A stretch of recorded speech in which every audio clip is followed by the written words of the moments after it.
राधे राधे। मेरा नाम है निकिता शर्मा और आप सभी का स्वागत है महाभारत की इस श्रृंखला में। सोमदेव का राजा शाल्व बड़ा वीर था। काशीराज की सबसे बड़ी कन्या अंबा उस पर मोहित थी। उसने मन ही मन उसे अपना पति मान लिया था। भीष्म उन तीनों राजकन्याओं को रथ पर बिठाकर हस्तिनापुर की ओर चला जा रहा था। शाल्व ने भीष्म के रथ का पीछा किया और उसे रोकने का प्रयत्न किया। दोनों के मध्य युद्ध छिड़ गया। भीष्म ने शाल्व को हरा दिया, किंतु राजकन्याओं की प्रार्थना पर उसे जीवित छोड़ दिया। भीष्म काशीराज की कन्याओं को लेकर हस्तिनापुर जा पहुंचे। विवाह की तैयारियां होने लगी। जब कन्याओं को विवाह मंडप में ले जाने का समय आया, तब अंबा ने भीष्म से निवेदन किया, महामती भीष्म, मैंने मन से सोमपति शाल्व को अपना पति मान लिया है। मुझे उनकी भी सहमति प्राप्त हो चुकी है, इसलिए किसी अन्य पुरुष से मेरा विवाह उचित नहीं होगा। आप बलपूर्वक मुझे यहाँ ले आए हैं। मेरे मन की बात जानने के बाद ही आप उचित निर्णय करें। भीष्म को अंबा का स्पष्ट कथन उचित प्रतीत हुआ। उन्होंने अंबा को मुक्त कर दिया। उसके जाने का उचित प्रबंध करके उसे शाल्व के पास भिजवा दिया।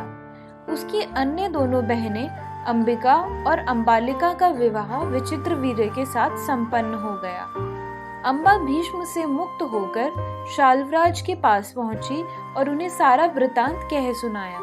वह बोली, राजन, मैं आपको ही अपना पति मान चुकी हूँ। मेरे अनुरोध पर भीष्म ने मुझे आपके पास भेजा है। आप मुझे अपनी पत्नी बना लें। अंबा की इस प्रार्थना को शाल्व ने स्वीकार नहीं किया। वह बोला, अनेक राजकुमारों की उपस्थिति में भीष्म ने मुझे युद्ध में पराजित किया था। वह तुम्हारा बलपूर्वक हरण करके ले गया था। तुम अपहृता हो। इतने अपमान के बाद मैं तुम्हें स्वीकार नहीं कर सकता। अब तुम भीष्म के पास ही लौट जाओ। शाल्व के इस व्यवहार से अंबा बहुत दुखी हुई। बेचारी अंबा हस्तिनापुर लौट आई। वहां भीष्म को सारा हाल कह सुनाया।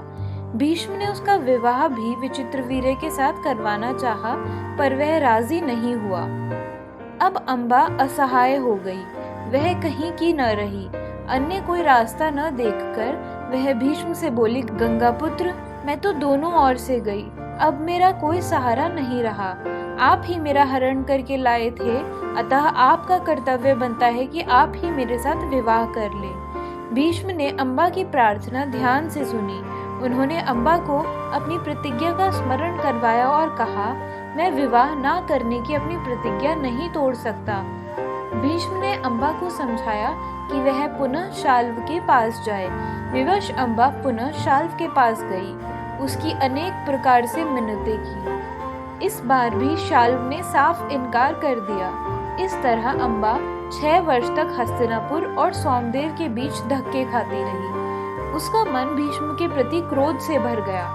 उसके मन में बदले की ज्वाला धधकने लगी। अंबा कई अन्य राजाओं के पास सहायता के लिए गई। उन्होंने भीष्म से युद्ध करके उसका वध करने की प्रार्थना की, पर भीष्म से सभी राजा भयभीत रहते थे। तपस्वियों ने उसे भगवान परशुराम के पास जाने की सलाह दी। उनकी सलाह पर अंबा परशुराम के पास जा पहुंची। अंबा की कहानी सुनकर परशुराम का हृदय पिघल गया। परशुराम ने अंबा से पूछा, हे काशीराज की कन्या अंबा, तुम मुझसे क्या चाहती हो? अंबा ने कहा, ब्राह्मण वीर, मेरी केवल इतनी प्रार्थना है कि आप भीष्म से युद्ध कर उसका वध कर दें। परशुराम को अंबा की यह प्रार्थना पसंद आई। वह उत्साह से भरकर भीष्म के पास गए। उन्होंने उसे युद्ध के लिए ललकारा। दोनों ब्रह्मचारी और कुशल योद्धा थे। कई दिनों तक युद्ध चलता रहा। अंत में परशुराम ने हार मान ली। अंबा के पास जाकर परशुराम बोले, जो कुछ मेरे वश में था वह मैं कर चुका। अब तुम्हारे लिए यही उचित है कि तुम भीष्म की ही शरण लो। अंबा विचलित होने वाली नहीं थी। उसने वन में जाकर तपस्या करना शुरू किया। उसने शंकर जी से भीष्म से बदला लेने का वरदान प्राप्त कर लिया।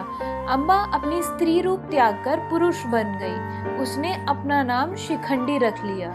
आगे चलकर जब कौरवों और पांडवों के बीच कुरुक्षेत्र के मैदान में युद्ध हुआ, तो भीष्म के विरुद्ध लड़ते समय शिखंडी रथ के आगे बैठा था और अर्जुन ठीक उसके पीछे। भीष्म को ज्ञात था कि अम्बा ही शिखंडी का रूप धारण किए हुए है, इसीलिए उन्होंने उस पर बाण चलाकर अपने क्षत्रिय धर्म को कलंकित नहीं किया। शिखंडी को आगे करके अर्जुन ने भीष्म पितामह पर हमला किया। अर्जुन ने विजय प्राप्त की। भीष्म घायल होकर धरती पर गिर पड़े। अम्बा का क्रोध अब शांत हुआ। अम्बा ही भीष्म की मृत्यु का कारण बनी।